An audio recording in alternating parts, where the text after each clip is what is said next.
anka hay'adda duulista rayidka Soomaaliyeed qaybta airborada Maxamed Cali Jaamac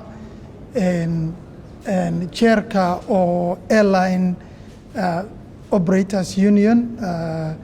iyo deputy police commissioner airport police station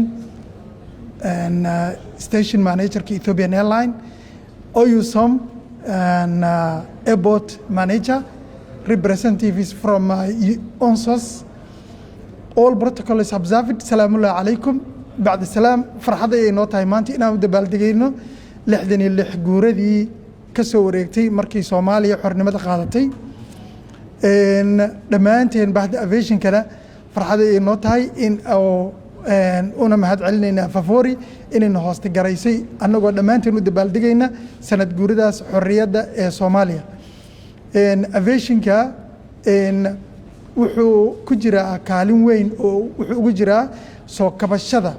dhaqaalaha Soomaaliya adduunku nagu xiraa wuxuu maartay kaalin weyn ka qaataa ganacsiga oo wada aragteen cargo ka imaanaya meesha adduunku ugu dambaysa aviation one day or 2 days inuu ku soo gaarsiinayo Soomaaliya passengerka Australia ka yimaada inay si easy ku soo gaarayaan Soomaaliya so movement of goods and services vital uu yahay civil aviation ka marka waxaan rabnaa anagoo kaalintaas oo aviation gulay ka duulayna inaan mahad celino dhalinyarada iyo wiilasha aviationka Soomaaliya ka shaqeeya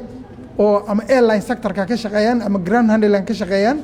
ama civil aviation itself as a regulator ka shaqeeyaan oo cirkeena hawadeena si nabada intaasoo diyaarado isdhex maraysa ayaan u dabaaldegayna ayagana waxaan leenahay hambalyo sanad guurida 66aad ee ka soo wareegtay markii xornimada Soomaaliya qaadatay